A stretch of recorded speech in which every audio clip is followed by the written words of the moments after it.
Assalamualaikum, selamat pagi teman-teman semuanya. Apa kabar kamu hari ini?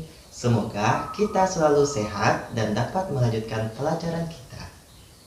Pada pertemuan sebelumnya, kita telah belajar tentang peristiwa perpindahan panas secara konduksi.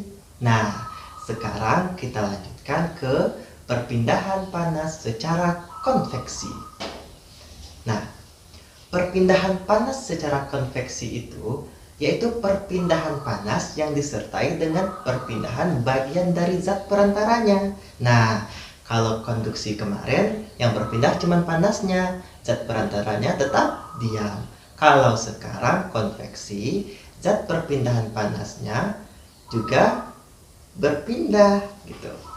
Nah, zat perantaranya itu berpindah. Nah, gimana zat perantaranya itu bisa berpindah? Contohnya di mana kita lihat? Nah, biasanya perpindahan panas secara konveksi terjadi pada zat cair dan gas. Nah, contohnya kita merebus air.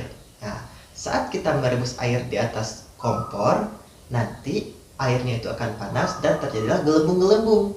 Nah, gelembung-gelembung itu menandakan bahwa air itu berpindah yang dari yang suhunya lebih tinggi naik ke atas dan suhunya lebih rendah turun ke bawah. Jadi di dalam panci itu airnya akan berputar walaupun kita lihat tidak jelas tapi hanya menguap-uap saja. Nah, perpindahan panas secara konveksi dapat kita umpamakan dengan kegiatan kita memindahkan tumpukan buku dari satu tempat ke tempat lain. Nah, ketika kita memindahkan buku dari tempat ke tempat yang lain, tentu kita juga ikut berjalan kan? Kita ambil bukunya dari satu tempat, kita pindahkan ke tempat yang lain. Misalnya, kita ambil bukunya di atas meja, kita pindahkan ke atas lemari yang ada di pojok belakang. Ya kan? Nah, peristiwa konveksi itu juga terjadi di teman-teman di lingkungan kita. Tidak hanya di kompor saja. Nah, contoh peristiwa konveksi di lingkungan kita apa? Ada angin darat dan ada angin laut. Itu terjadi dalam kehidupan kita sehari-hari kan? Misalnya nelayan pergi melaut, itu memanfaatkan angin. Angin laut akan berhembus ke darat, sedangkan angin darat akan berhembus ke laut. Nah, angin darat yang berhembus ke laut dimanfaatkan oleh nelayan untuk melaut, dan angin laut yang berhembus ke daratan dimanfaatkan oleh nelayan untuk dia pergi kembali ke daratan. Nah, dalam kegiatan melaut itu terbentuklah sebuah pola yang dapat membentuk garis. Nah, garis itu, pola itu yang dapat kita ikuti itu juga bisa kita gunakan dalam menari.